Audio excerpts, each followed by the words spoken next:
¿Cierto, Adriana? Sí, listo, gracias. Un placer. Ok, bueno, entonces mencionábamos que veremos algunos de los conceptos fundamentales de la materia de fisiología y sobre todo tener conceptos claros con lo que se refiere a la hemostasis, porque es el concepto de lo que parte prácticamente el resto del organismo para tratar de compensar aquellas situaciones que están deficientes y cómo va a tener estos mecanismos contrarreguladores denominados feedback, tanto positivos como negativos, pero que veremos a detalle no solamente de manera conceptual en esta ocasión, sino a lo largo, insisto, de todo el semestre, veremos cómo aplica este término de homeostasis, que me parece fundamental y que es de lo más importante, sino que pudiera ser lo más importante de la fisiología humana.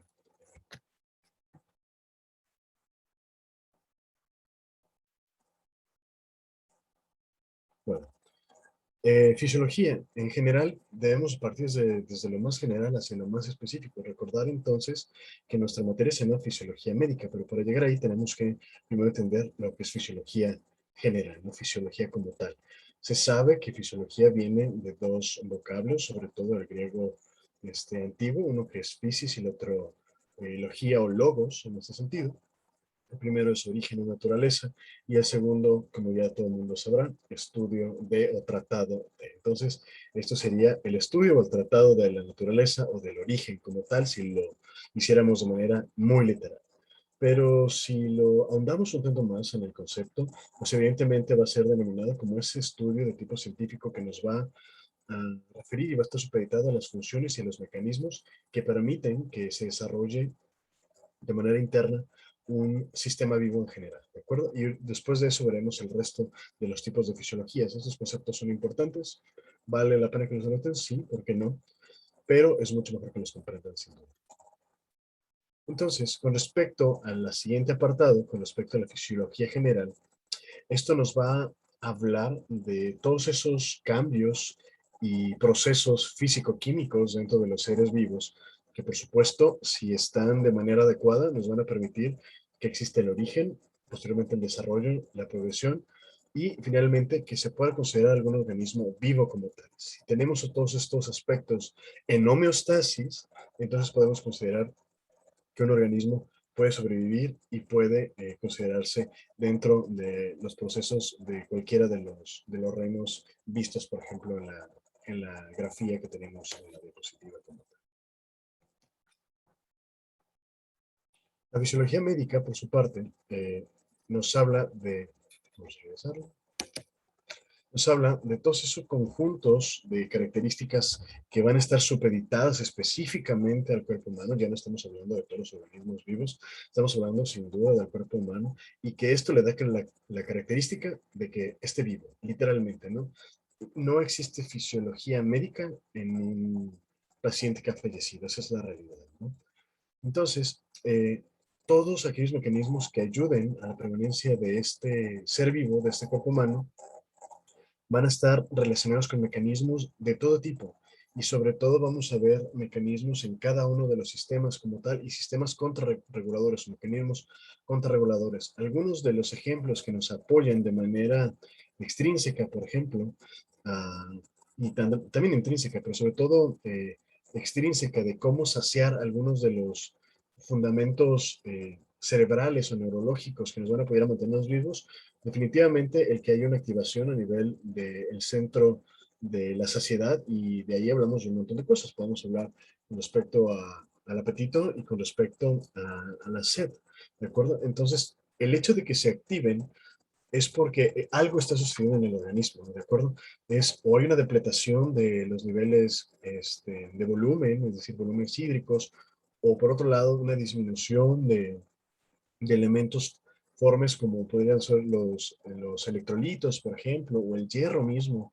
Alguna vez habremos escuchado, sin duda, a estos niños, o a lo mejor alguno de nosotros fuimos esos niños que nos encantaba comer tierra, o nos encantaba comer ladrillo. Bueno, yo no fui uno de ellos, pero hay pacientes que sí, y entonces habla de ciertas deficiencias que el organismo busca de manera externa sobrecompensar y poder obtener estas deficiencias que tenemos como tal. Mismo caso, el frío o el calor, pero sobre todo los receptores a temperatura nos permiten el buscar de manera externa, insisto, algún tipo de abrigo para no perder calor y no perder el metabolismo y no tener otras necesidades distintas o lesiones y entonces perder la homeostasis como tal en general del organismo.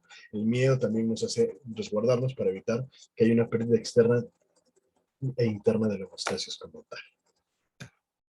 ¿Cuáles van a ser las ciencias auxiliares de la fisiología? Hay un montón. Evidentemente, algunas de estas ya las habrán visto, como son anatomía, embriología, histología, bioquímica como tal, pero otras que también se conjuntan a estas y que quizás verán en este semestre y en los semestres posteriores, como puede ser bioestadística, genética y también la biofísica para poder entender todos los mecanismos, sobre todo cuando veamos sistemas musculares y cómo funciona la contracción y la elongación muscular. La biofísica también nos ayuda sin duda a entender la fisiología de manera mucho más profunda.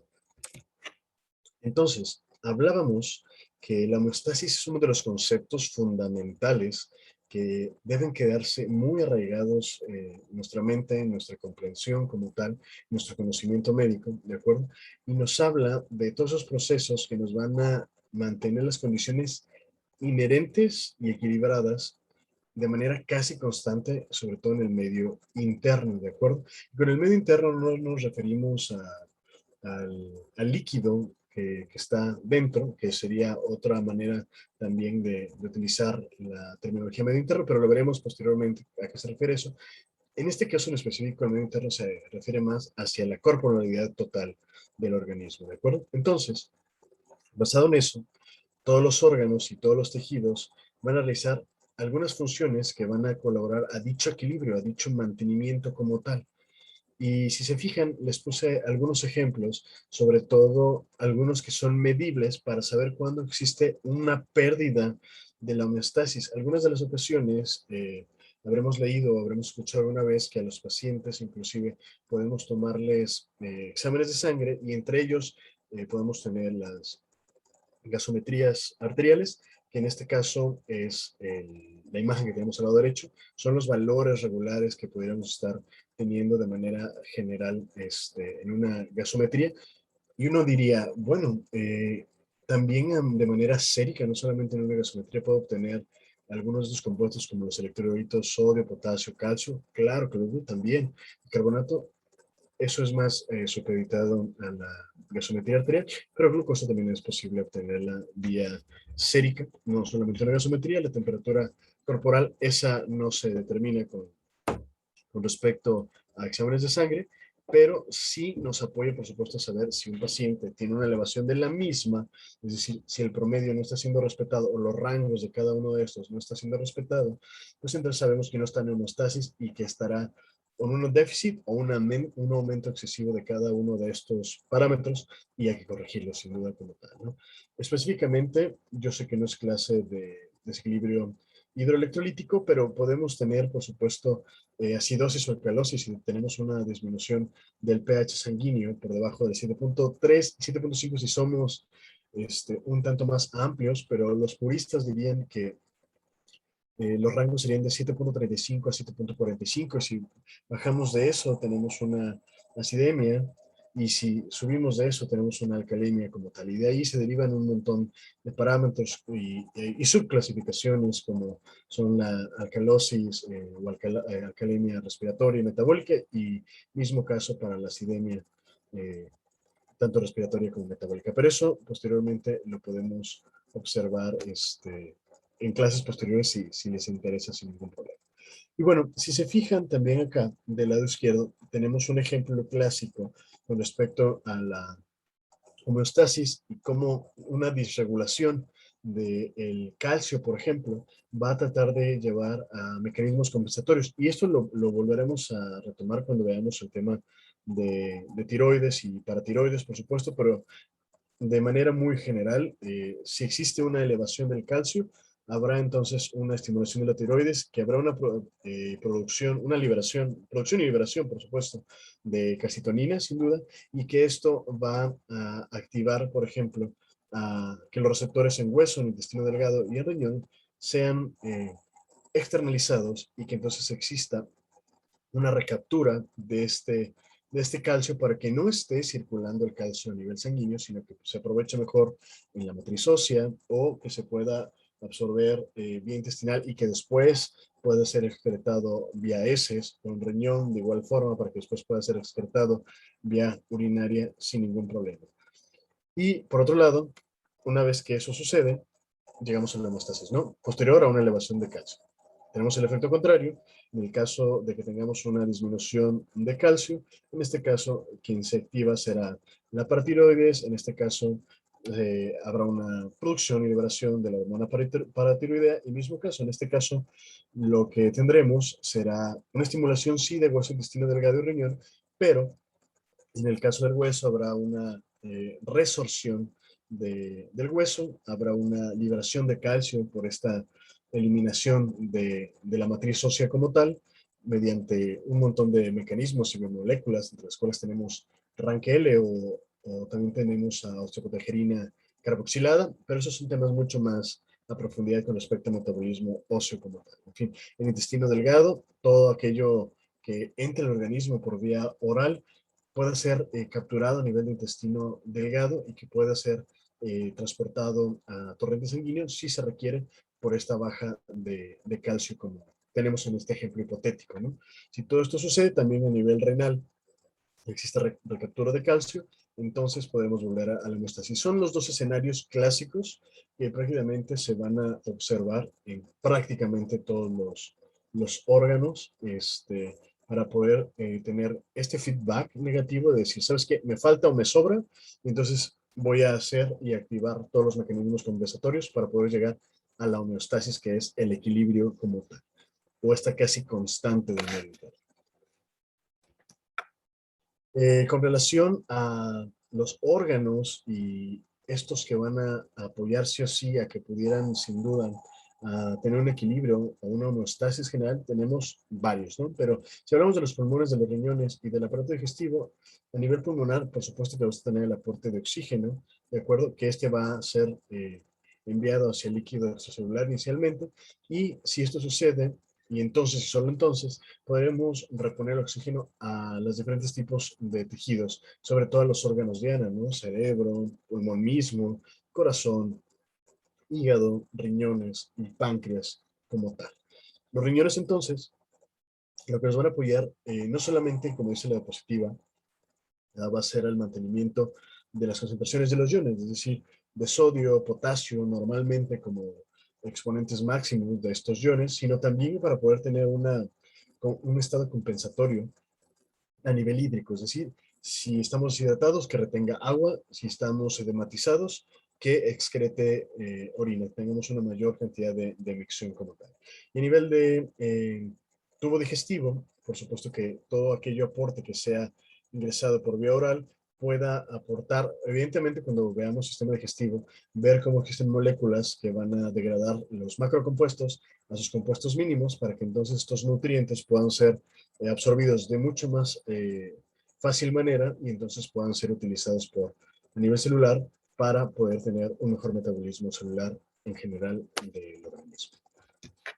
Entonces, si existe una pérdida de la homeostasis, hay un camino a recorrer si no se resuelve. Normalmente el cuerpo es muy exacto, por decirlo entre comillas, y entonces tratará de aplicar y activar todos estos mecanismos compensadores para poder llegar a la homeostasis nuevamente.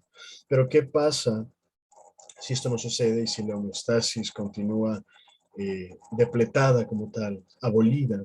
Pues bueno, inicialmente habrá una disfunción moderada de todos los sistemas tratando de compensarse. Si esto, insisto, no sucede, porque hay lo que se llama feedback positivo, y no siempre el feedback positivo es positivo a favor del paciente, y lo veremos el porqué de eso. Si esto sucede, entonces el paciente estará en un estado de patología, de enfermedad como tal, ¿de acuerdo? Si esto se perpetúa a su vez, entonces tendremos no solo una disfunción moderada, sino ya tendremos una disfunción un tanto más mayor y será considerada como una disfunción intensa. Y si esto continúa finalmente, el paciente va a fallecer. Entonces, hay que tratar de evitar todos estos tipos de etapas que, evidentemente, si nos damos cuenta en un paciente, sobre todo en agudo, sobre todo en urgencias, que creo que es lo que más nos recalca en, en una sala de shock, en una sala de código infarto, o inclusive en sala. Un paciente, todo paciente que está en urgencias, y es de lo que yo les puedo hablar, y cómo relacionar los conceptos de fisiología a algo ya magro en la medicina, evidentemente cualquier paciente en urgencias es súper complicado y se te puede complicar de segundos a minutos, ¿de acuerdo?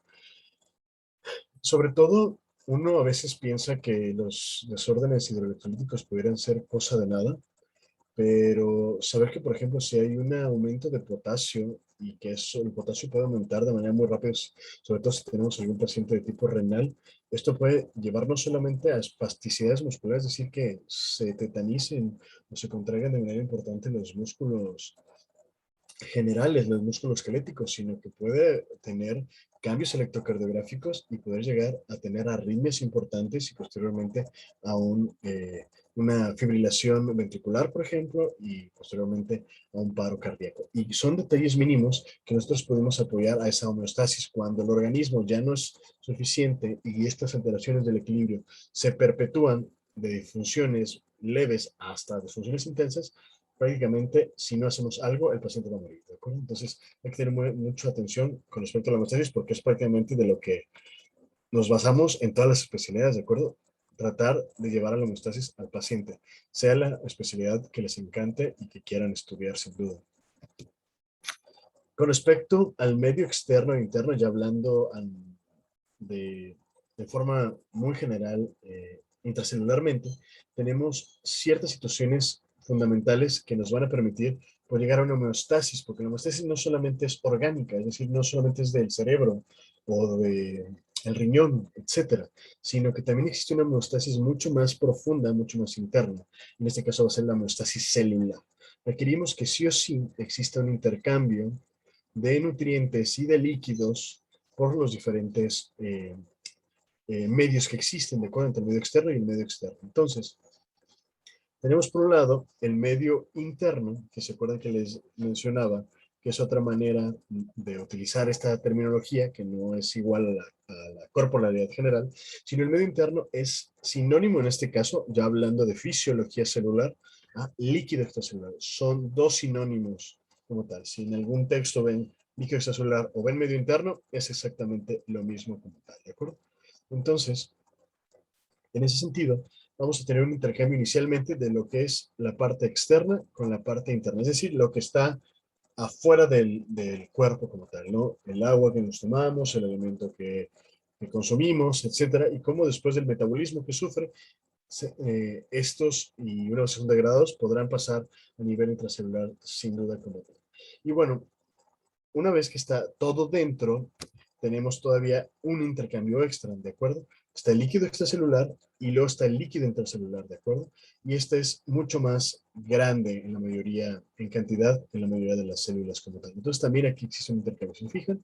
De la parte externa del cuerpo hacia la parte interna como tal, una vez que se requiere ya la degradación de todos los compuestos, en el medio extracelular también aquí habrá cierta cantidad importante, como veremos cuáles son las cantidades distintas en el líquido extracelular con versus líquido intracelular, y también habrá un intercambio entre estos dos como tal, pero lo veremos también mucho más a detalle. Otro de los datos importantes con respecto a la homeostasis es la volemia, ¿de acuerdo? Requerimos saber dónde está distribuido cada uno de los líquidos que conforman a todo el organismo. Se sabe, depende de la literatura, pero a grosso modo se sabe que en el 100% de la corporalidad total de cada uno de nosotros, hablando de adultos jóvenes, ¿de acuerdo? El 60% de esta corporalidad total va a ser agua, ¿de acuerdo? Van a ser líquidos como tal. Pero, como nos vamos a hacer un tanto más expertos en fisiología como tal, no basta decir con que el 60% equivale al peso total corporal en agua, sino dónde está distribuido, insisto, ¿de acuerdo? Entonces, inicialmente, 2/3 de ese 60%, que equivale a 40% por lógica, va a estar en el líquido intracelular. Y tiene toda la lógica del mundo, por lo que les decía, en la gran mayoría de las células, donde va a haber más líquido va a ser en la parte intracelular. y el resto, es decir, un tercio de este, va a estar de manera extracelular, solamente el 20%. 40 más 20, tenemos 60% supuesto que tenemos, ¿de acuerdo? Y ahora bien, si nos basamos ahora y tratamos de subclasificar el líquido extracelular, ese 20%, también podemos hacerlo, ¿de acuerdo? 5% intravascular, lo que está en nuestras venas y arterias, y 15% el restante a nivel intersticial o a nivel tisular, alrededor de los órganos, alrededor de las células como tal, ¿de acuerdo? Y bueno, si se fijan, independientemente de los porcentajes, del lado extracelular, podemos clasificarlo en líquido intersticial, como ya lo hemos visto, en líquido transcelular, que ese es un montón de apartados. Sí, me parece adecuada la palabra apartados, donde van a estar supeditados este líquido transcelular, en el líquido cefalorraquídeo, en el líquido que se produce en el tubo digestivo, en el líquido que está dentro de globo ocular, sin duda, y en ciertos espacios potenciales que son dinámicos, porque no siempre están ahí en la cavidad peritoneal, cavidad pericárdica, ahí hay un mínimo, por supuesto, para que tanto la pleura visceral como la parietal, tanto del corazón como de los pulmones en la cavidad pleural, pues no rocen y entonces no se inflamen y tengamos una pericarditis o un derrame pleural per se, como tal, ¿no? Entre un montón de cosas. Y bueno, espacios articulares y bursas, donde también tenemos líquido sinovial, sin duda. Las otras dos subclasificaciones, bueno, también tenemos al plasma y a la linfa, que también son líquidos que están dentro de nuestro organismo. El medio interno o líquido extracelular, que hemos visto que son sinónimos como tal, van a tener un montón de características a final de cuentas, ¿de acuerdo? Una de las principales es que va a estar en movimiento constante a lo largo de todo el cuerpo, ¿de acuerdo? Y eso es fundamental porque nos va a permitir tener un transporte adecuado, sobre todo a nivel de torrente sanguíneo, ¿de acuerdo? Entonces, este puede tener la capacidad de mezclarse entre la sangre y los líquidos tisulares, ¿de acuerdo? ¿Por qué? Porque a veces solamente por volemia vamos a tener la necesidad de requerimientos en un lado o en otro lado de los vasos sanguíneos como tal, ¿de acuerdo? Y eso también nos permite que si se jala agua, se jalen solutos o se transporten, creo que es un mejor término, se transporten solutos y se transporte agua como tal, a través de diferentes tipos de capilares y a diferentes tipos también de porosidades como tal, como las acuaporinas que veremos en clases posteriores y en diapositivas posteriores. Las acuaporinas son fundamentales a nivel celular porque es por donde prácticamente va a pasar gran cantidad del agua hacia el nivel intracelular como tal. Y bueno, se sabe que por una parte está el agua, pero por otro lado también les he mencionado que existen los iones y los nutrientes que son necesarios para que sí o sí exista un adecuado metabolismo y sí o sí entonces pueda funcionar la célula y sí o sí hay una hemostasis y sí o sí permanezcamos vivos, ¿de acuerdo? Y entonces estos iones y nutrientes se sabe que viven esencialmente en el líquido extracelular, es decir, hay mayor cantidad de la mayoría de los solutos a nivel extracelular y que es la que medimos normalmente, que es la que nos va a dar de manera indirecta una medición de si hace falta o si sobra alguno de estos. ¿De acuerdo? Si tenemos todo esto y llegamos a esta famosa y bendita homeostasis, entonces sin duda las células van a vivir, van a crecer y van a realizar cada una de sus funciones, tanto fundamentales como esenciales, ¿de acuerdo? De que depende de las concentraciones adecuadas de solutos y de volumen como tal. Ya hemos hablado pues de los iones. ¿Qué otras cosas son importantes? Oxígeno, sin duda, glucosa, fundamental para el metabolismo energético de las células, los aminoácidos y por supuesto las grasas para tener ciertas reservas por si se llega a tener una depletación de ingesta calórica, entonces pudieran apoyarse de alguna manera en la utilización de estos ácidos grasos libres. ¿De acuerdo? No en exceso, porque si no tendríamos cuerpos cetónicos y vendría otro tipo de descontrol y no llegaríamos de todos modos a la homeostasis. En fin. Diferencias entonces entre el líquido intracelular y el líquido extracelular, ¿de acuerdo? Saber que para que pueda existir un equilibrio, una homeostasis entre uno y otro, requiere que haya un mecanismo importante de transporte, sobre todo de iones, ¿de acuerdo? De solutos a través de la membrana semipermeable, y hay canales muy específicos, que algunos serán dependientes de concentración, algunos serán dependientes de voltaje, ¿de acuerdo? Pero es esta membrana la madre de la homeostasis de si hablamos a nivel celular, ¿de acuerdo?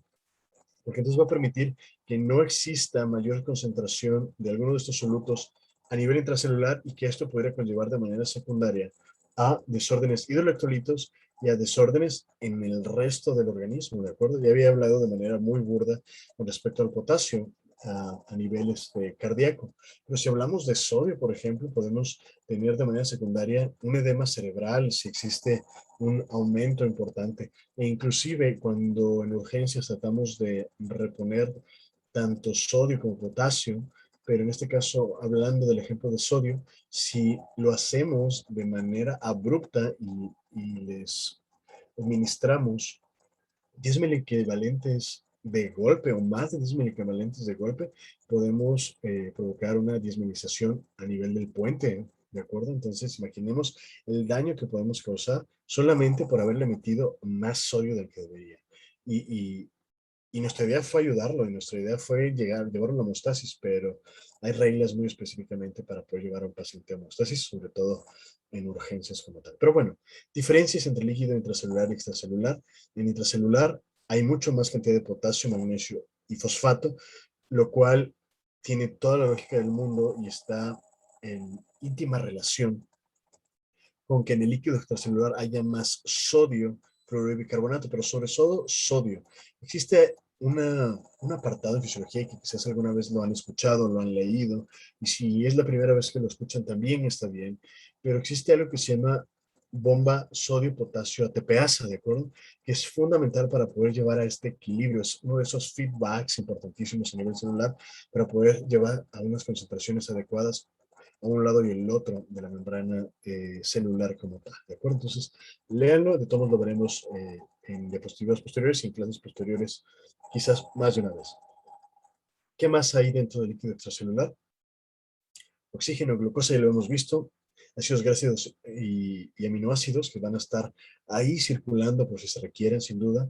Si no se requieren grandes cantidades, normalmente se almacenan o se convierten en triglicéridos, por ejemplo, y entonces se quedan ahí almacenaditos. Y si no, se depurarán y se excretarán normalmente por esos. Y el dióxido de carbono también fundamental, medirlo para tratar de evitar que no aumente y tratar entonces de evitar que podamos llegar a una acidosis de tipo respiratorio por un aumento importante del dióxido de carbono, por ejemplo.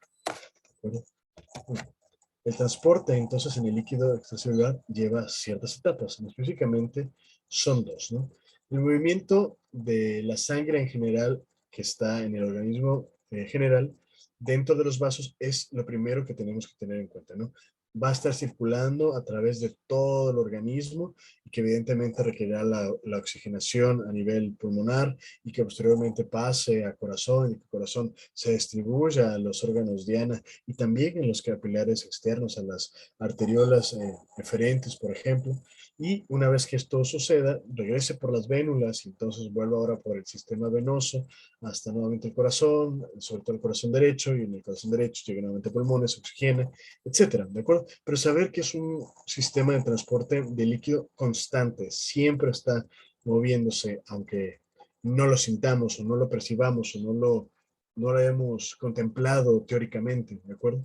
Posteriormente, tenemos un segundo movimiento que ya no es hacia la macrocirculación, sino a la microcirculación, ¿de acuerdo?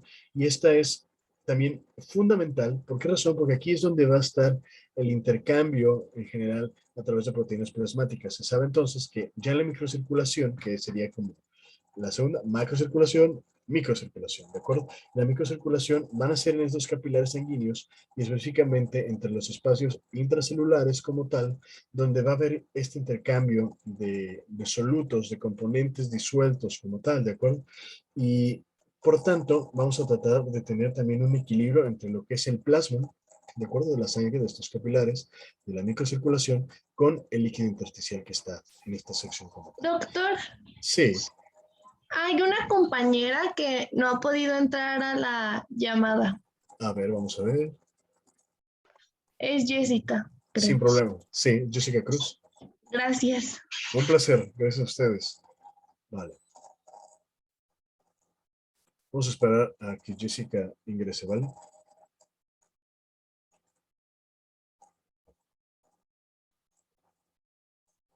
Listo. Jessica, ¿ya pudiste entrar?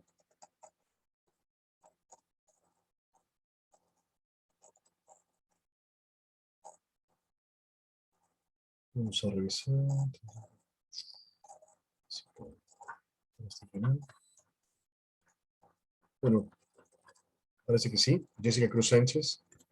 No sé Sí, si... ya. Súper. Excelente.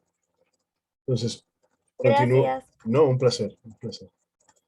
¿Saben qué? Vamos a hacer lo siguiente. Voy a tratar de tener el WhatsApp del grupo siempre a un lado mío y entonces para, para saber si no han ingresado, manden un mensaje al grupo, ¿vale? Y así ya solamente me dirijo a agregarlos, ¿vale? Bueno, en fin, esto para situaciones a posteriori. En fin, entonces decían que se requiere este intercambio entre lo que es el plasma y el líquido intersticial de todos estos componentes y todos estos solutos para llegar a un equilibrio de una homeostasis a nivel celular, en este caso también a nivel de torrente sanguíneo del sistema cardiovascular, ¿de acuerdo? Aquí es importantísimo porque estos capilares y estos sistemas de transporte son tan específicos que si ciertas moléculas como las proteínas en general, que son de un tamaño un tanto más grande que el resto de los solutos, no van a pasar y eso está bien porque esas proteínas también nos van a determinar y va a estar supeditada entonces la presión oncótica. Las proteínas nos dan esa presión en los capilares y que si se pierde la relación y pudieran difundirse hacia donde ellas quisieran, entonces también se perdería esta presión oncótica y tendríamos una disminución en el volumen, tendríamos una disminución en las presiones, tanto periféricas como centrales del sistema cardiovascular y sería un caos. Y entonces ya no tendríamos las presiones adecuadas, habría una falla cardíaca inminente y por eso es que el organismo es tan sabio y tan casi perfecto, me parece, que hasta en esos detalles no permite que suceda un transporte excesivo de ciertas proteínas de gran tamaño como tal. Entonces, enamórense de la fisiología y enamórense del organismo y de aprenderlo y conocerlo, porque, insisto, esto es como el parteaguas para todas las especialidades, sea la especialidad que les guste, lo cual está muy chido. En fin, entonces, si nos vamos ahora al origen de los nutrientes y de todos estos compuestos que nos sirven sin duda para mantener la homeostasis general, tenemos el aparato respiratorio, donde tenemos por supuesto el oxígeno que va a estar captado por los alveoles a nivel ya distal, si hablamos del sistema respiratorio sin duda, hablando del sistema digestivo, ahí va a haber la absorción de los diferentes nutrientes, sobre todo los hidratos de carbono, los carbohidratos per se, ácidos grasos y los aminoácidos, que a posteriori serán degradados en sus expresiones mínimas, más esenciales, para poder ser absorbidos. En el caso de los aminoácidos, por supuesto que hablamos de las proteínas y que finalmente llegaron a ser polipéptidos y luego aminoácidos, ¿de acuerdo? Pero bueno, saber que es en el aparato digestivo donde se van a absorber, ¿de acuerdo?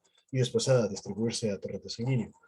Cuanto al hígado y a otros órganos que tienen funciones específicamente de tipo metabólico, endocrino, aquí es donde vamos a tener estos cambios de composición, vamos a tener la liberación de hormonas o enzimas que van a degradar en sus mínimos componentes o componentes esenciales los antes descritos, ¿de acuerdo? Una vez que esto suceda y que, evidentemente, por ejemplo, a nivel renal, ya no se requiera de cierta cantidad de aminoácidos, ácidos grasos libres, o hidratos de carbono mismos, ¿de acuerdo? O monómeros, etcétera, o iones, entonces el riñón los va a eliminar vía orina, o en el caso del aparato digestivo mismo, también pudiera eliminarlos por heces, a veces se eliminan en bilis, etcétera, sobre todo esto hablando de, por ejemplo, situaciones fisiológicas.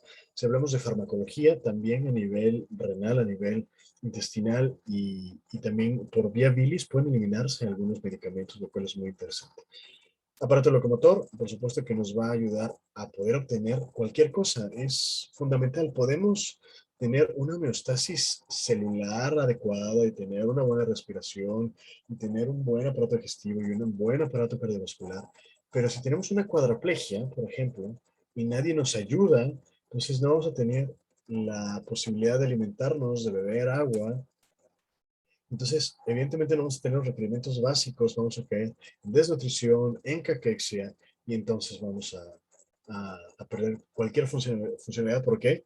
Porque vamos a tener una disfunción severa, ¿de acuerdo? Lo vimos en las diapositivas anteriores y evidentemente va a fallecer este paciente, ¿de acuerdo? Por eso es tan importante también el aparato locomotor, aunque a veces lo obviemos, digamos, no, pues sí, caminamos, hablamos, nos movemos, tenemos la capacidad de tomar cosas, etcétera, pero es fundamental, ¿no? Y hablamos también de ciertas situaciones, por ejemplo, en medio de resguardo y demás. Evidentemente, si yo puedo proteger mi cuerpo, entonces puedo proteger mi homeostasis como tal, tanto externa, hablando de laceraciones, algún arma punzocortante, arma de fuego, puedo resguardarme, no se pierde la homeostasis cutánea inclusive, desde ahí tenemos homeostasis, ¿de acuerdo? Y protección de la misma. De igual forma, si tenemos frío para no caer en hipotermia o mucho calor para no caer en un estado de febrícula o fiebre en todo caso, ¿de acuerdo? En fin. Entonces, habíamos dicho que pueden existir diferencias importantes con respecto al líquido intracelular y líquido extracelular, ¿de acuerdo? Sabíamos entonces que a nivel intracelular hay mucho mayor cantidad de iones potasio, se ve súper gráfico esto, y una vez que tenemos la membrana semipermeable que nos va a poder tener esta barrera increíble con respecto al medio extracelular, podemos darnos cuenta que el ion que mayormente se encuentra a nivel extracelular en esta situación es sodio y también podría ser cloro, ¿de acuerdo?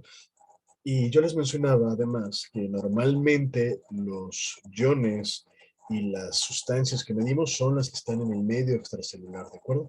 Y esos son los parámetros que normalmente utilizamos para saber si hay menos o hay más y si requerimos reponerlo o no reponerlo, ¿de acuerdo?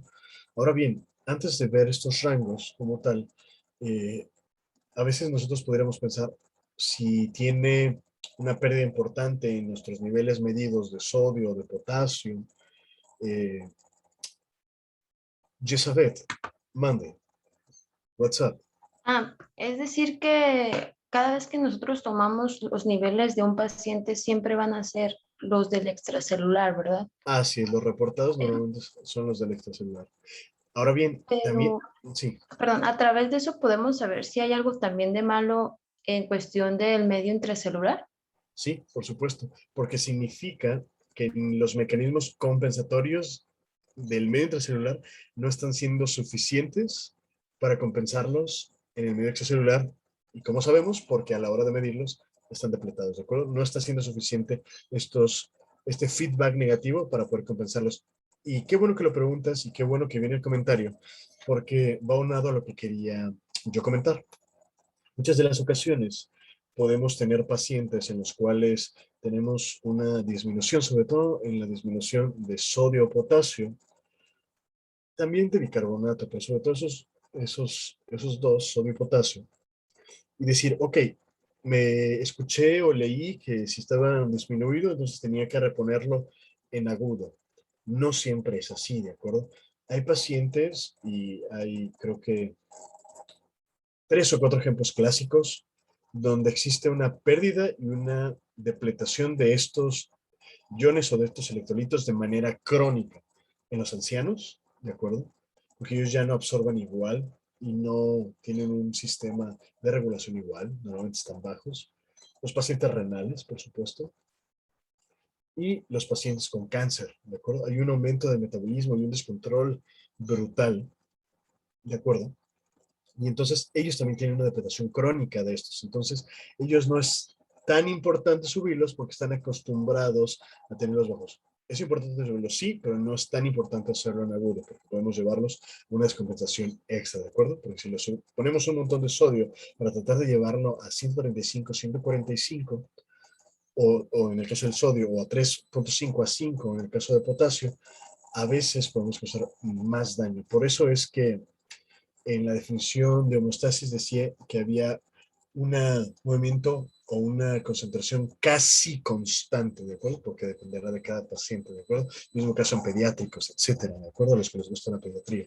Pero bueno, pensemos en un adulto en general que no tiene comórbidos, que no es renal, evidentemente por la edad, si es adulto joven, no será anciano, o no tiene cáncer. Entonces, estos son los parámetros que hay que tener en cuenta, ¿de acuerdo? Sodio 195, 145, potasio 3.5 a 5, etcétera, ¿no? Bicarbonato fundamental para ver si no hay una acidemia, una calemia de tipo metabólico, lo podemos observar ahí, ¿de acuerdo?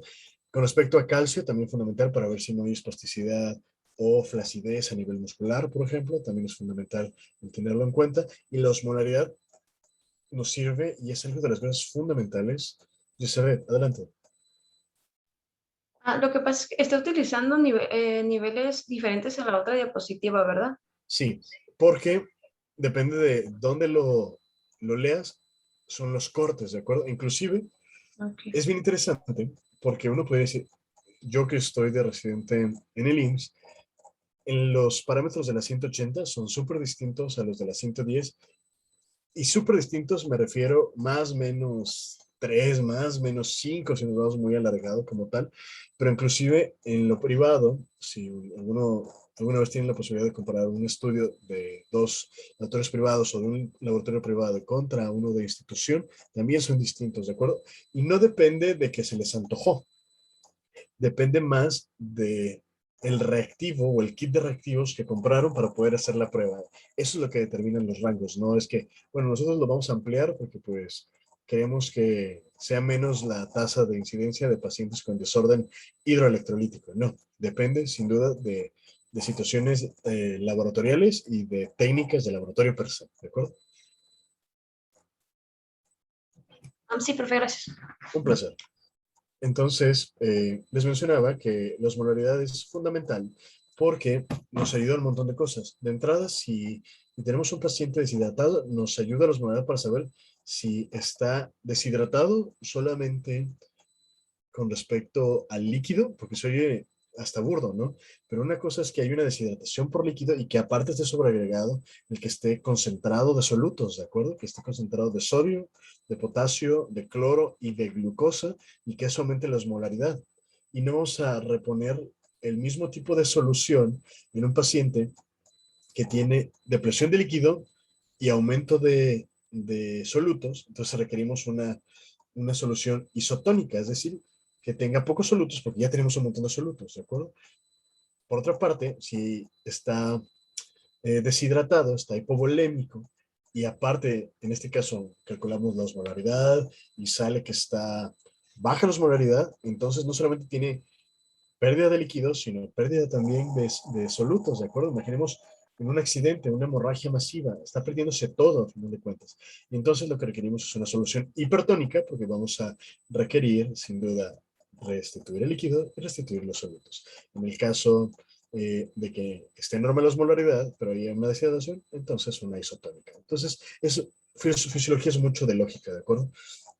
Entonces, espero, es que claro, y si no, lo veremos en muchas de las diapositivas posteriores y de las clases posteriores con respecto a osmolaridad. Y bueno, ¿qué otra cosa nos sirve la osmolaridad? En un paciente, por ejemplo, diabético que tiene un aumento importantísimo de los niveles de glucosa y que puede llevarlo a cetoacidosis diabética. Por supuesto que determina que esté acidótico con el pH que ya vimos en los valores de las tablitas anteriores y además que tenga una osmolaridad elevada, que son de los criterios diagnósticos para cetoacidosis como tal. Pero son algunas patologías clásicas o situaciones clásicas que se pueden ver en pacientes en agudo o inclusive en un piso de medicina interna, ¿por qué no? El endocrinólogo, el nefrólogo, etcétera, ¿de acuerdo? Entonces, estamos hablando de muchas especialidades porque supongo que a muchos les gustará e inclusive si después me pueden decir qué especialidad les gusta, estaría cool para tratar de utilizar ejemplos que vemos en urgencias, pero derivado a alguna o tal o cual especialidad y usar, insisto, algún tipo de casos inclusive que yo haya visto enfocados a la especialidad que les guste a cada uno. Mientras tanto, mientras eso sucede, yo daré ejemplos de especialidades todas, ¿de acuerdo? Vale. En fin. Entonces, existen mecanismos de control, como yo les había mencionado, para poder obtener esta homeostasis bendita como tal, ¿de acuerdo? Entonces, algunos serán internos, sin duda, y algunos serán externos, sin duda. Los internos, a nivel genético, se sabe que no solamente tenemos las funciones a nivel celular, sino a nivel intracelular, ¿de acuerdo?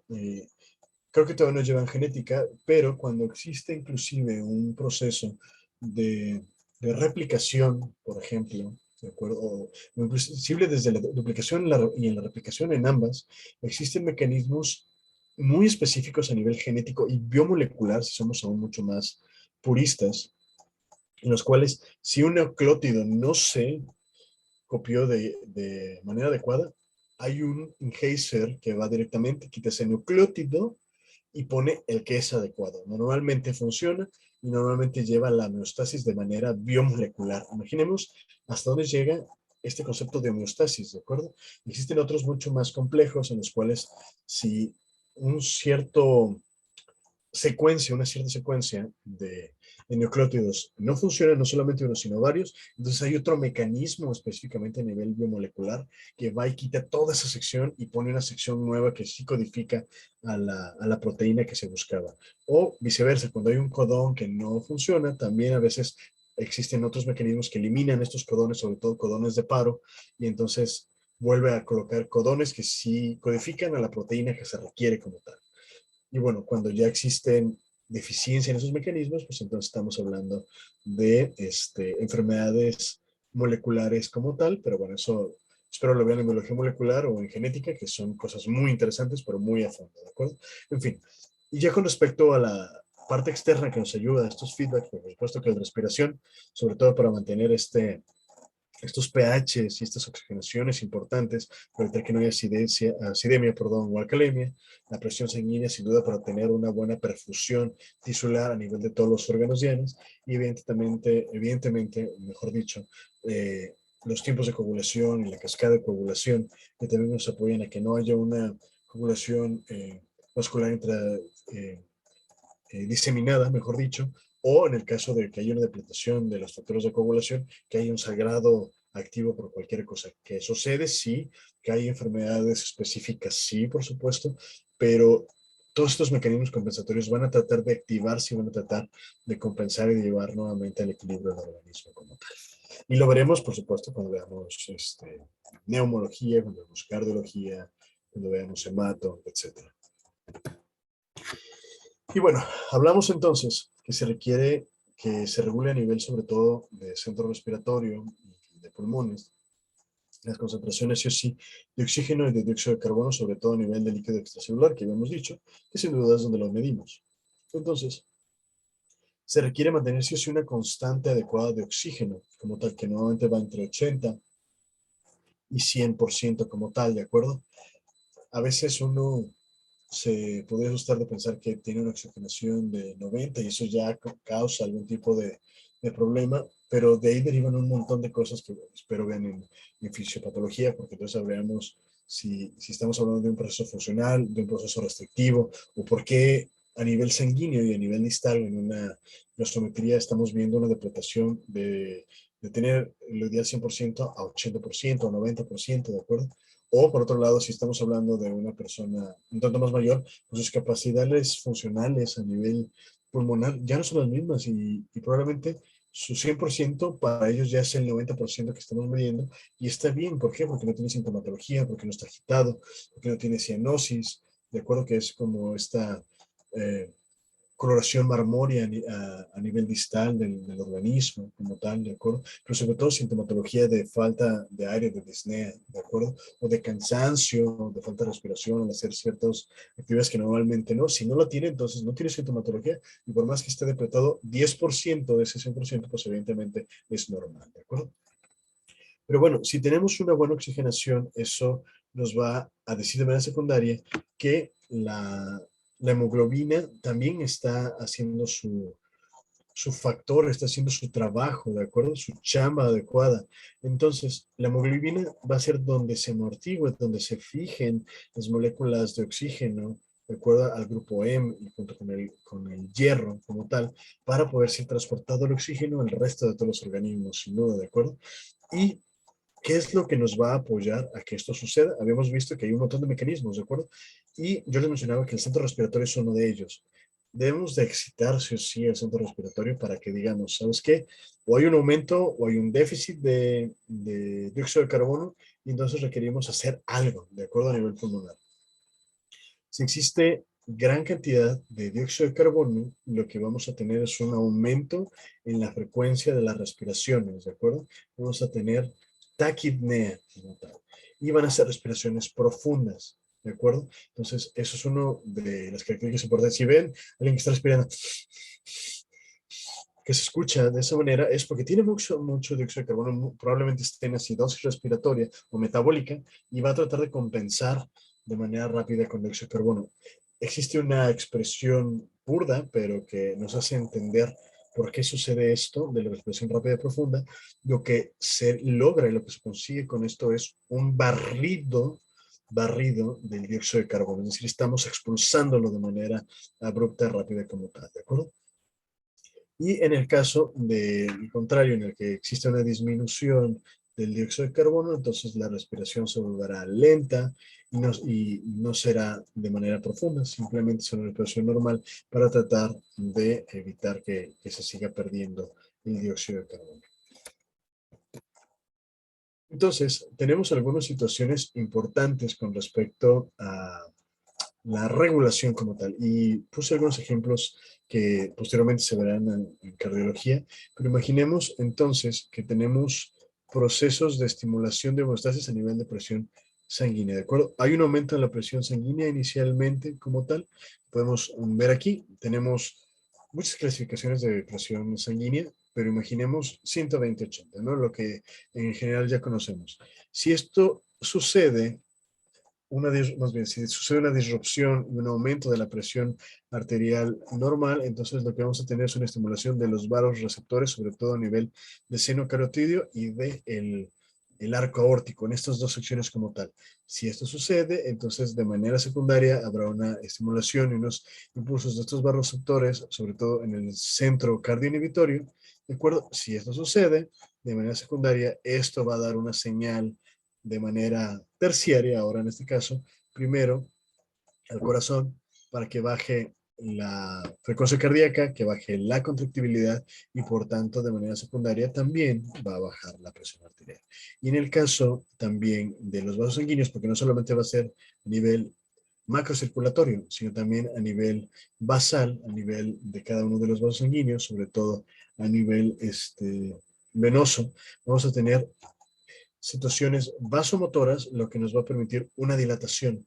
Quiero poner un ejemplo, y si esto sucede, entonces de manera secundaria también va a haber una disminución en las concentraciones de dióxido de carbono, que esto aumenta la contractibilidad de los vasos sanguíneos y también aumenta la temperatura, porque la temperatura también ayuda a que, si disminuye, a que haya menor tensión arterial. Esto como mecanismos compensatorios. Pero les mencionaba que quería dar un ejemplo con respecto a los vasos. Una manera de entender cómo funciona la presión de la sangre sobre los vasos sanguíneos es literalmente con un grifo y con una manguera, ¿de acuerdo? Si conectamos esta manguera a este grifo y abrimos toda la llave, entonces tendremos gran cantidad de agua y lo hemos visto hasta en nuestro jardín, ¿no? Abrimos toda la llave y esta manguera está serpenteando por la gran cantidad de presión que hay ejerciéndose a lo largo de las paredes de la manguera. Si abrimos menos el grifo, entonces habrá menos agua, menos líquido, habrá menos presión y nuestra manguera no estará serpenteando. De manera muy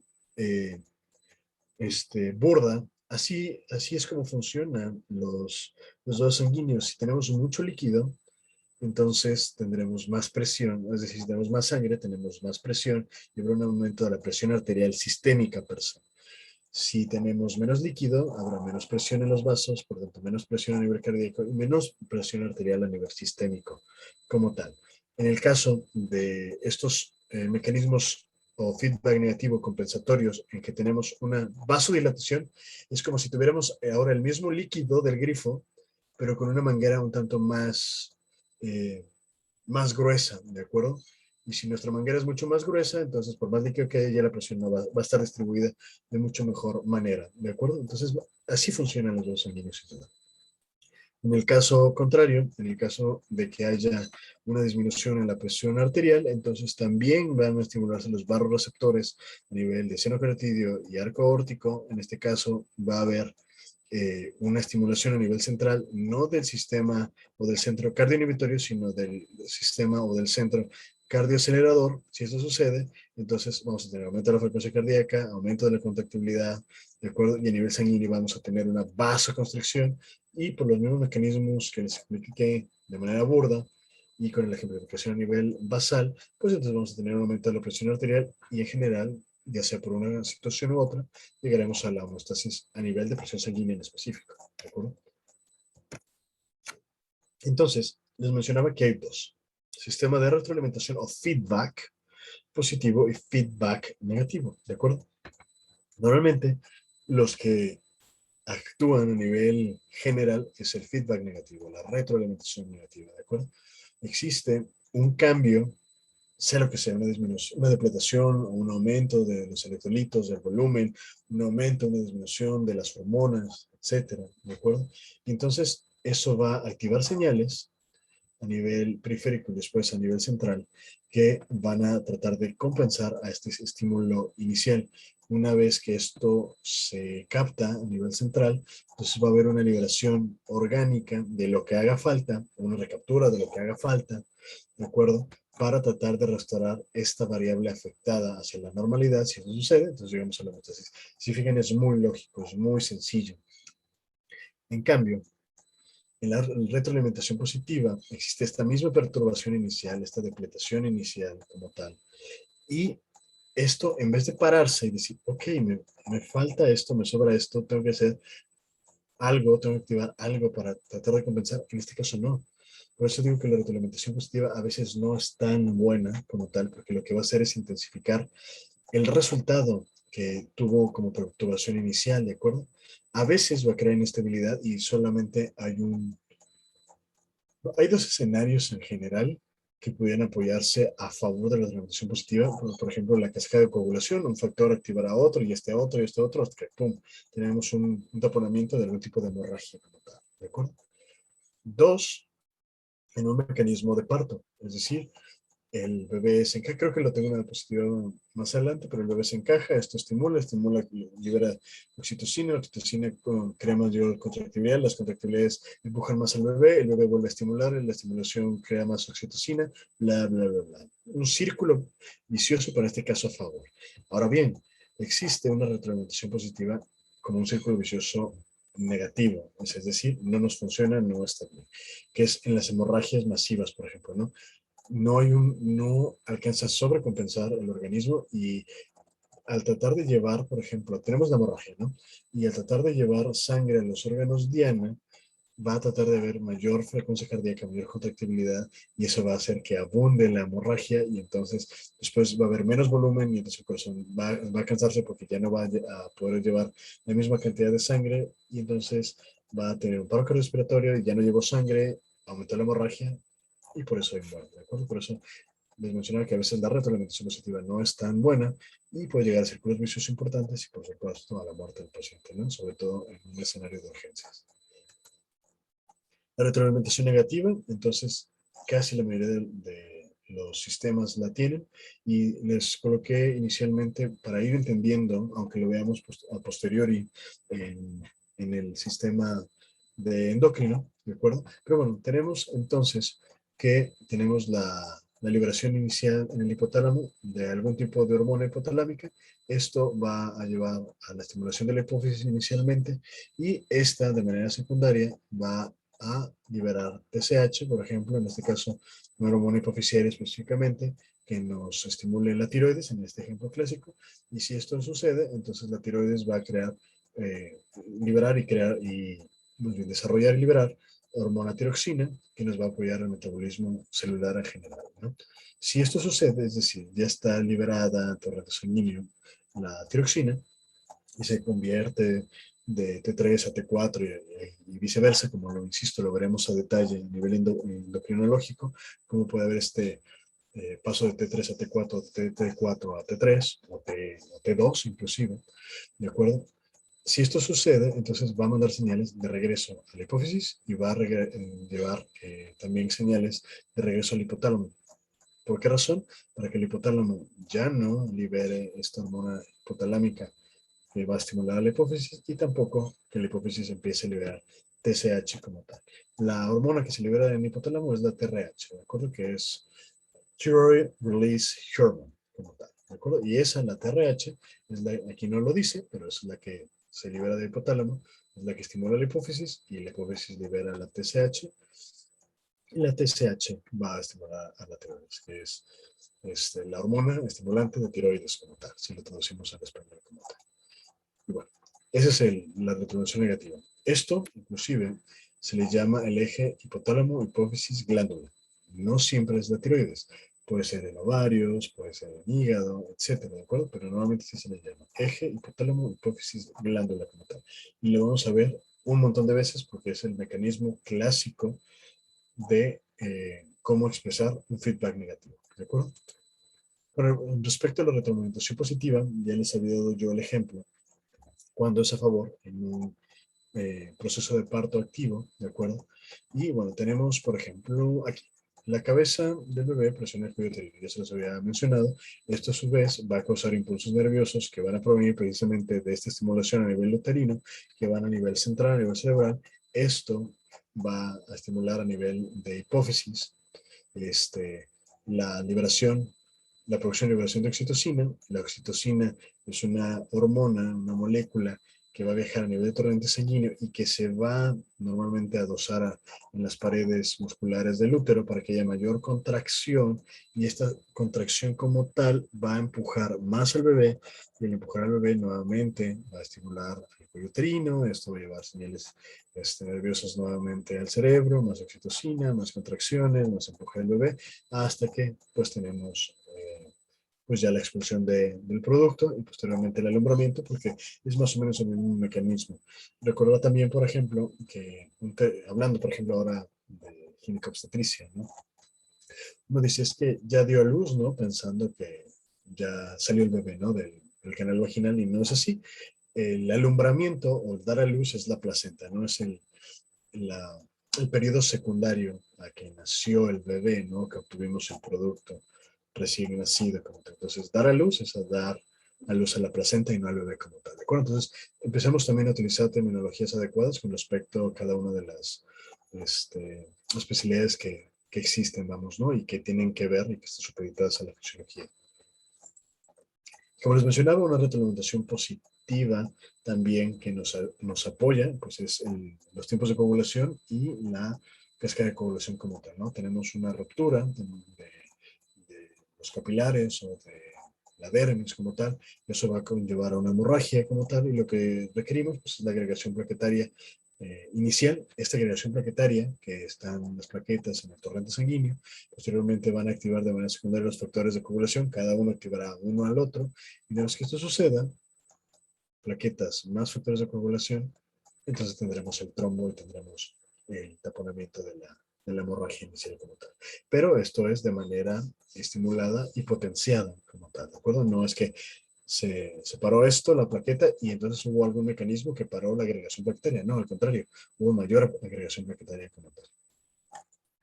Y en cuanto a los ciclos viciosos, yo les había mencionado, tenemos una estimulación inicial donde tenemos una hemorragia, una pérdida sanguínea importante, sobre todo de 1.5 litros de volumen sanguíneo, y inicialmente vamos a tratar de disminuir la presión, disminuir el flujo coronario. Posteriormente, esto de manera secundaria va a detar el músculo cardíaco, como lo había mencionado, y si tenemos menor flujo, tenemos menor presión, entonces vamos a tener una disminución del efecto de la bomba y el corazón se va a cansar, sí o sí. Por su parte, tratando de sobrecompensar, va a tratar de aumentar el gasto cardíaco. ¿Por qué razón? Porque como estamos perdiendo sangre, ya no estamos teniendo ese flujo constante a los órganos diana, como les mencionaba. No vamos a tener el mismo aporte sanguíneo al cerebro, a riñones, a hígado, etcétera, ¿de acuerdo? Entonces, aumenta el gasto cardíaco y aumenta la presión para tratar de llevarlo, pero como tenemos una hemorragia activa e importante, pues entonces solo lo único que vamos a provocar, o lo único que provoca el organismo per se, es incrementar la hemorragia y por tanto disminuir más la presión, disminuir más el flujo general y coronario, sin duda, debilitar más el músculo cardíaco hasta que se para y por supuesto fallece el paciente si no hacemos nada por resolverlo. Si tenemos la hemorragia de manera externa, hacemos hemostasia nosotros con algún tipo de taponamiento y restituimos volúmenes por alguna vía periférica o vía central poniéndole un catéter central, ¿de acuerdo? Y no restituimos esta volemia y esta homeostasis lo mejor que se pueda en agudo, sí o sí va a fallecer el paciente, ¿de acuerdo? Pero es, por ejemplo, una de las situaciones clásicas de donde un feedback positivo no es tan bueno. Otra de las situaciones que nos apoyan a poder alcanzar una homeostasis son los ritmos biológicos, ¿de acuerdo? Estos son considerados dispositivos intrínsecos, innatos del organismo que nos van a poder apoyar a la composición, creación, liberación de moléculas, hormonas, proteínas, etcétera, que nos van a apoyar a la interacción general de todo el organismo, ¿de acuerdo? Y poder tener estos ciclos circadianos que son fundamentales para poder llegar a la homeostasis. Adelante, Elizabeth. Profe, ¿a qué se refería cuando mencionaba algo de agudos? Es que no lo entendí. Agudo. ¿A qué se Sí. refiere con esa expresión? Ya. Normalmente, y voy a hablar mucho de mi especialidad, en urgencias vemos pacientes en agudo, es decir, que tienen una deficiencia o una enfermedad o un problema que se requiere resolver de ya. Es decir, imaginemos a un paciente diabético, ¿no? El paciente diabético a largo plazo, que no es en agudo, sino es en crónico, puede tener una disminución de la agudeza visual, ¿no? Tiene una retinopatía diabética y eso es a nivel crónico. En agudo, ese mismo paciente diabético pudiera tener una descompensación importante de la glucosa, de acuerdo, que lo puede llevar a una cetoacidosis, de acuerdo. Entonces, en agudo es todo lo que requiere actuar de ya. Entonces, una hemorragia, y sobre todo una hemorragia masiva, pues no podemos llevarlo a la cronicidad. ¿Por qué? Porque se va a morir, ¿de acuerdo? Entonces necesitamos actuar en agudo, de inmediato, de ya vamos. No sé si me di a entender con la explicación. Sí, gracias. Un placer. Bueno, entonces, ahora regresando nuevamente a lo que decía de los ciclos circadianos, estos ciclos nos van a apoyar que en estos intervalos ya determinados como tal y que pueden ser subclasificados además, nos puedan apoyar a alcanzar la homeostasis, ¿de acuerdo? Y ¿cuál va a ser alguna de las tantas maneras de clasificarlos? Tenemos a los ciclos o los ritmos ultradianos, circadianos e infradianos. Los ultradianos, si se fijan, pues son menores a 24 horas, los circadianos en general son supeditados a 24 horas y los infradianos serán todos aquellos que superen 24 horas, pero sobre todo aquellos que tengan gran cantidad de días como tal, ¿de acuerdo? Pero bueno, hablemos entonces de los ultradianos, en eso podemos medir varias situaciones, ¿no? Los electroencefalogramas, los electrocardiogramas, todos estos impulsos eléctricos súper rápidos los vamos a poder tener. ¿Por qué? Porque siempre vamos a tener un latido, siempre vamos a tener una fracción de eyección a nivel cardíaco, siempre vamos a tener una estimulación cerebral y siempre va a ser muy rápida y solamente con estos mecanismos vamos a poder obtener y poder medir estos ritmos o ciclos ultradianos como tal. Mismo caso, ritmo respiratorio, estamos teniendo estos ciclos constantes cada 6 segundos.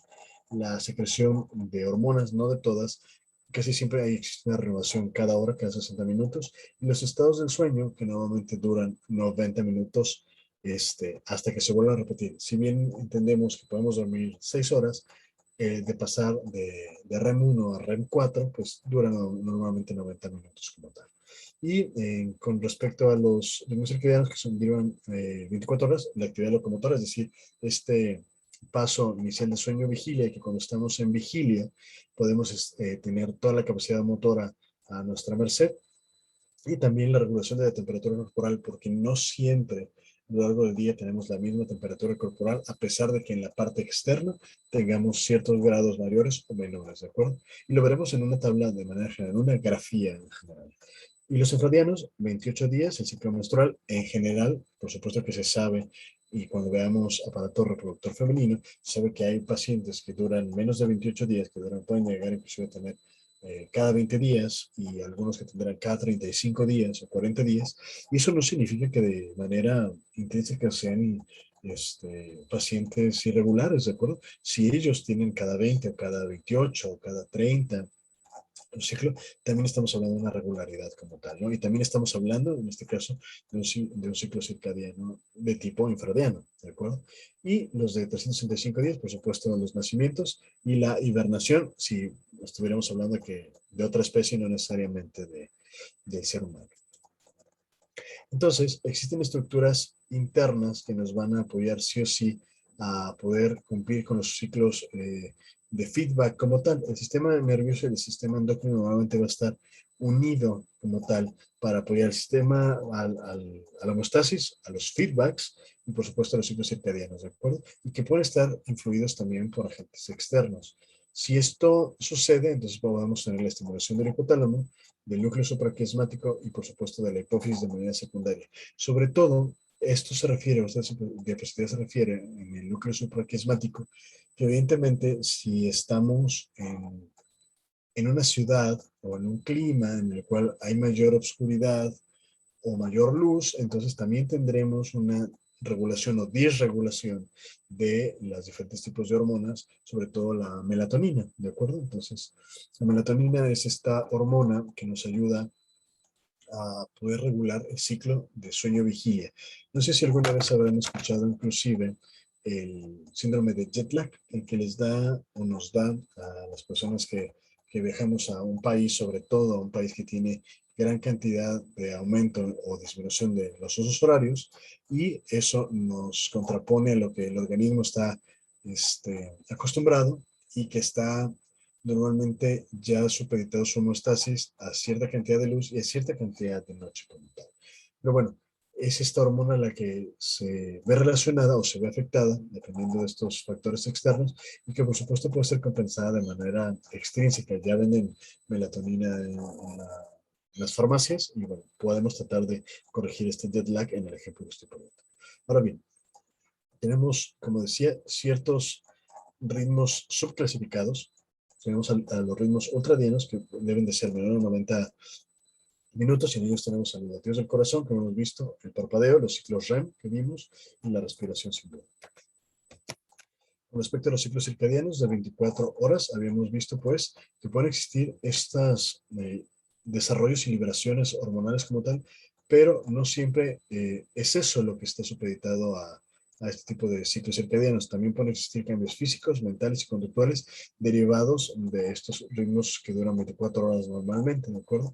¿Y de qué van a estar supeditados? De luz y oscuridad, como les mencionaba. Si tenemos cambios en esto, también vamos a tener cambios no solamente en la vigilia y el sueño, que se refiere al ejemplo de la melatonina, sino también vamos a tener disminución o aumento en la temperatura corporal, vamos a tener también disminución, y eso es muy interesante, en los niveles intracelulares de los electrolitos, porque imaginemos que nosotros vamos al baño cuando nos levantamos, normalmente a las 6 de la mañana, poniendo un ejemplo burdo, que porque ya vimos que está amaneciendo y nuestro organismo, dado estos cambios de luces y oscuridad, ya está autorregulado este reloj cronológico y vamos a las 6 de la mañana. Y en esta orina van ciertos cantidades de electrolitos que se van a subcompensar de manera secundaria, pero cambiamos de locación, cambiamos de estos ritmos de luz y oscuridad, por tanto, regulamos este reloj cronológico, ya no estamos orinando a las 6 de la mañana y orinamos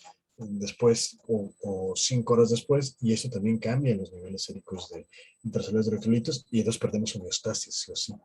Y finalmente, niveles de cortisol para tener mayor metabolismo energético y la melatonina para la situación que les mencionaba de sueño-vigilia sin duda.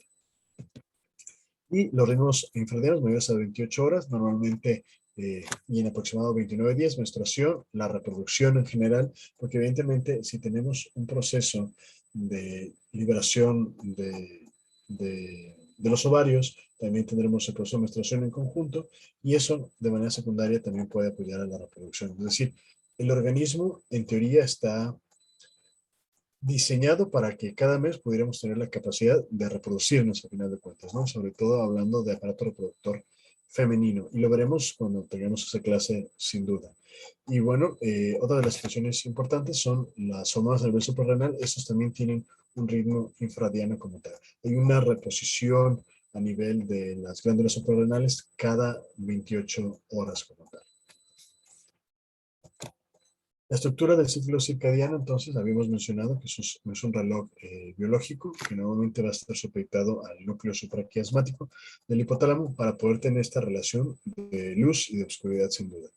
Y derivado de eso, vamos a tener una sincronización por las vías, sobre todo de estas señales externas. Vamos a tener la estimulación del tacto retino-hipotalámico inicialmente, nos va a dar información luminosa de la retina hacia el núcleo supraquiasmático en específico, y esto nos va a permitir que exista una congruencia entre el reloj y el medio ambiente, es decir, lo que se produce en el organismo y lo que esto es producido derivado de lo que tenemos afuera, es decir, si hay mucha luz o si hay mucha oscuridad como tal.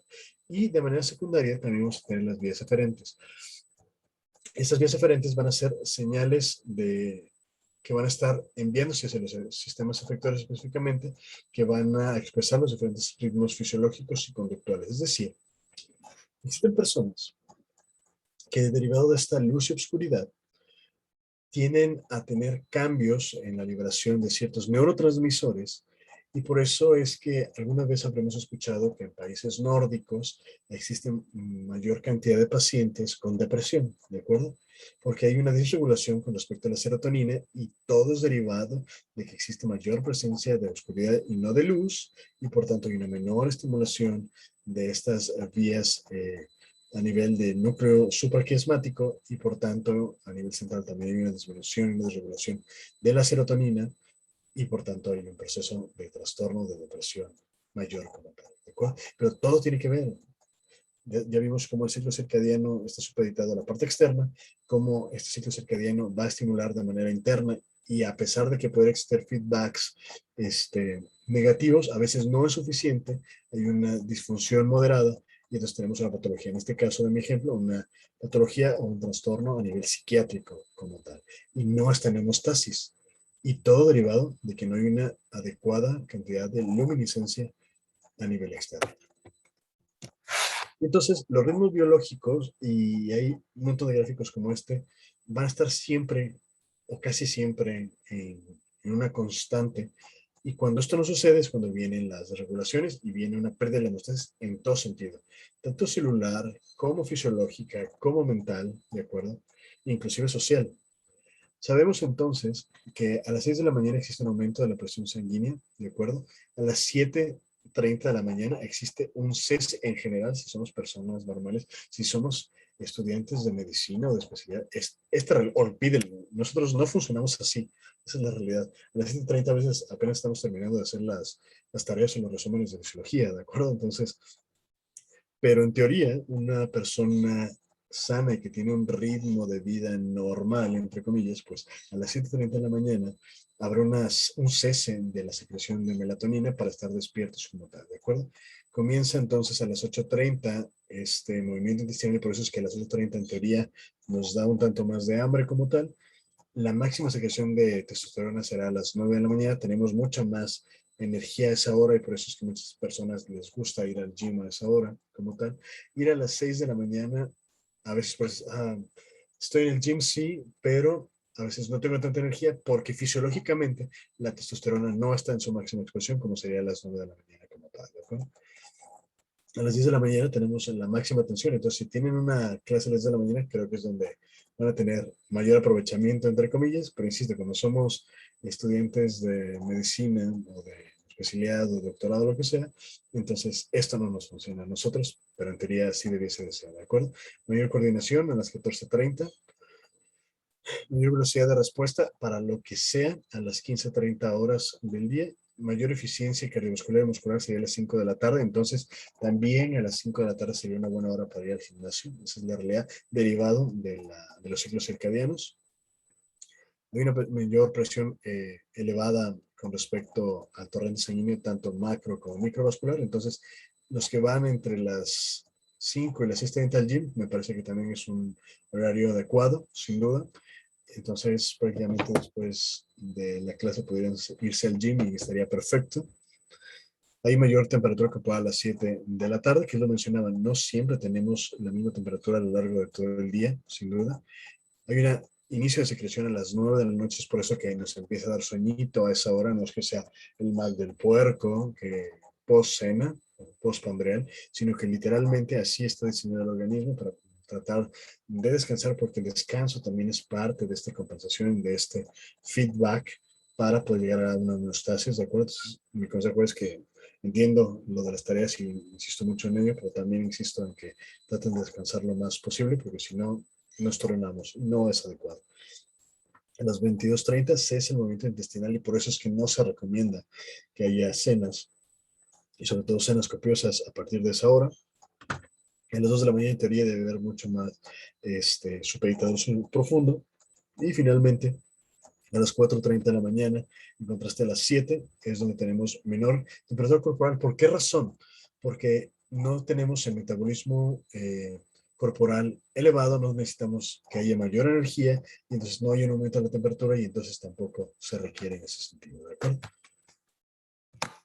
Y bueno, por el día de hoy ha sido todo. Y por su atención, muchas gracias. No sé si tengan preguntas o dudas. Profe, yo tengo una duda, porque por ejemplo, yo voy al gimnasio temprano, Sí, pero es, o sea, como, o sea, el cuerpo comienza tipo a responder diferente, porque yo no es la misma energía si voy en la mañana, tipo, yo me voy como a las 5:30, ya estoy en el gym. claro, Si voy, no sé, tipo a las 7 de la tarde, o sea, ya, yo después de las 6 de la tarde, súper cero rindo. claro, por supuesto. Y es que afortunada o desafortunadamente, pero me gustaría decir más afortunadamente, el organismo se acomoda al horario que te es funcional como tal. Tú y todos nosotros podemos tener la capacidad de programar nuestro reloj biológico a nuestra conveniencia, que a veces no sea lo mejor, sí, pero lo podemos adaptar. Entonces, de alguna manera, tú estás teniendo mayor liberación de testosterona y de cortisol a esa hora porque ya lo hiciste en una rutina e invertiste el ciclo circadiano, el ciclo biológico. El mismo caso pasa no solamente con eso de la testosterona y el cortisol, sino con la melatonina que yo les mencionaba, ¿de acuerdo? Podemos llegar a regular este síndrome de jet lag de manera muy rápida, o hay personas que inclusive no lo desarrollan, ¿de acuerdo? De hecho, de serles franco, yo en lo personal, cuando viajaba de México a Europa, nunca lo desarrollé. Entonces, yo no sé qué se siente el jet lag. Dicen que es como si hubieras corrido un maratón, es decir, un cansancio extremo que lo único que quieres es dormir, etcétera, porque el cerebro trata de adaptarse a por qué si a esta hora tenía que dormirse, ahora resulta que tiene que ir a la escuela, ¿sabes? O tiene que ir al hospital o lo que sea. Entonces es muy interesante cómo el organismo va a tratar de compensar y a veces tarda estos feedbacks negativos en compensar estas situaciones importantes, ¿de acuerdo? Pues no sé si contesté tu comentario o tu pregunta, Kevin. Sí, sí, sí, sí, sí. Súper. Creo Ah, que alguien más una tenía. pregunta. Ahorita de la clase vamos a hacer un resumen de lo que usted acaba de hablar Así es. y mandárselo a su correo. El correo lo mandó al grupo, ¿verdad? Sí, de hecho alguien más lo agregó a la descripción Ah, perfecto. del WhatsApp. Muy bien. Sí, por ejemplo, doctor, estuvimos haciendo apuntes durante las horas que estuvo dando clase, ¿también nos Ajá. podría valer? Si son Como, buenos, sí. Sí, sí, sí. Si consideras que son buenos, sin duda.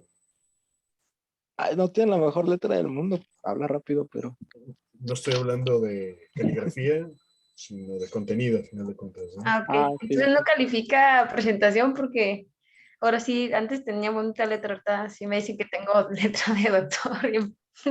Claro, ahora, si esos mismos apuntes, porque inclusive es una manera de repasar, si tus apuntes los pasas a un archivo de Word y me envías el archivo de Word de tus apuntes, pues ahí no solamente va a haber presentación, no va a haber faltas de ortografía, sino que aparte te va a ayudar a repasar Repasar.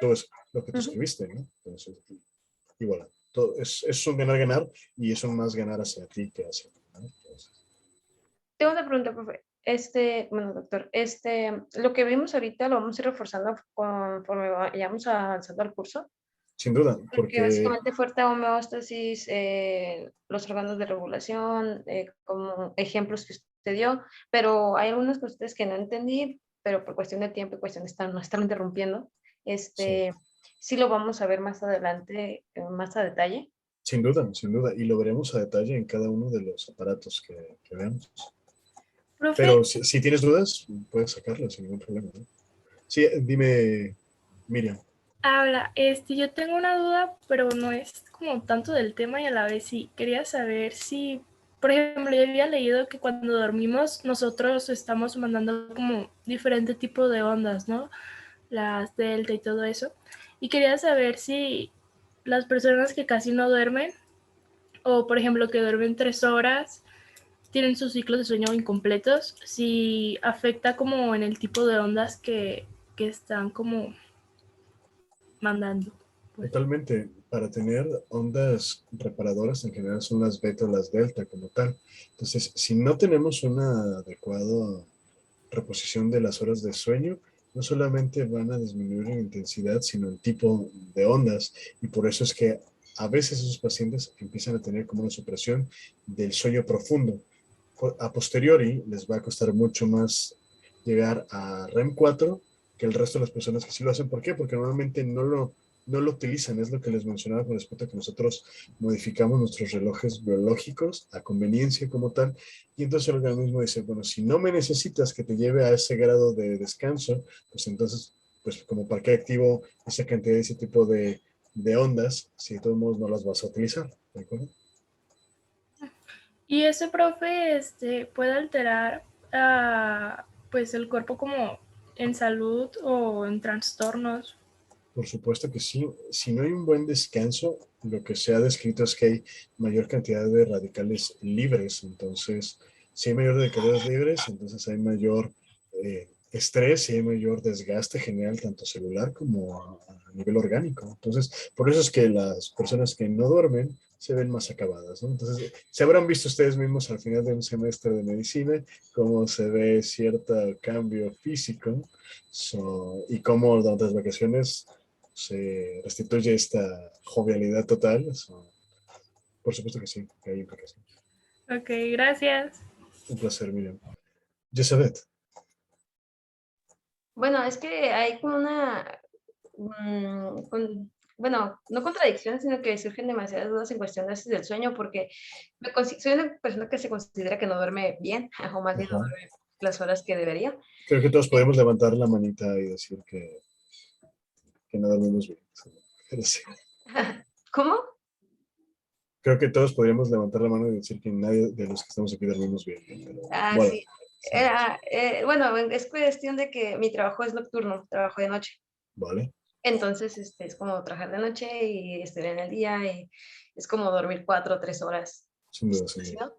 Entonces, he notado que, por ejemplo, había una profesora anteriormente que nos dijo que nos iba a dar un tip, cómo dormir un ciclo o dos y vaya, despertar como lechugas frescas.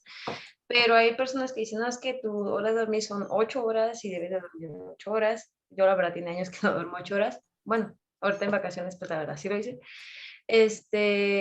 Pero sí me interesa saber eso de los ciclos de sueño y cómo lo manejan algunas personas.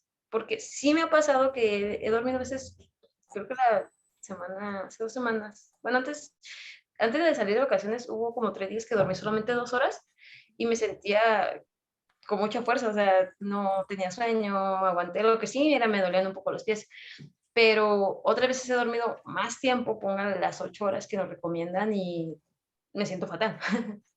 Por supuesto, el organismo no está acostumbrado, en tu caso, el ejemplo que nos pones, a dormir mucho y está bien para el ritmo que llevas a final de cuentas. Entonces, no está acostumbrado, no me dice, entonces, ¿qué está pasando? ¿Qué hacemos, no? Con todo este tiempo. Y no, lo que va a pasar es lo siguiente. Normalmente va a tratar de producir y liberar la cantidad de testosterona y de cortisol en el mayor tiempo posible para que te ajuste todo ese cortisol y toda esa testosterona para que rindas en tu día a día. Está súper aumentado tu metabolismo. Si duermes más, entonces todos va a seguirlo liberando en esa cantidad de tiempo y en esos lapsos en los que tú los necesitabas normalmente, y el resto del día ya no los va a producir y por tanto va a haber un cansancio extremo de manera secundaria compensatoria. Entonces, entre querer ayudar tu organismo, pues no te va a hacer sentir muy bien, pero derivado de que tú ya tienes programado tu reloj biológico a un cierto ritmo. ¿Se puede reprogramar? Sí, por supuesto que sí, pero tendrías que tener una nueva rutina y pasar cierta cantidad de semanas o de meses en las cuales ya duermes 8 horas y entonces de todos modos tendrías energía durmiendo 8 horas, pero porque volviste a reprogramar tu reloj biológico. Gracias, profe. Doctor. Gracias. Profe, ¿Alguien más? ¿Sí? una duda Sí, Irene. sobre eso de que se producen más radicales libres o que se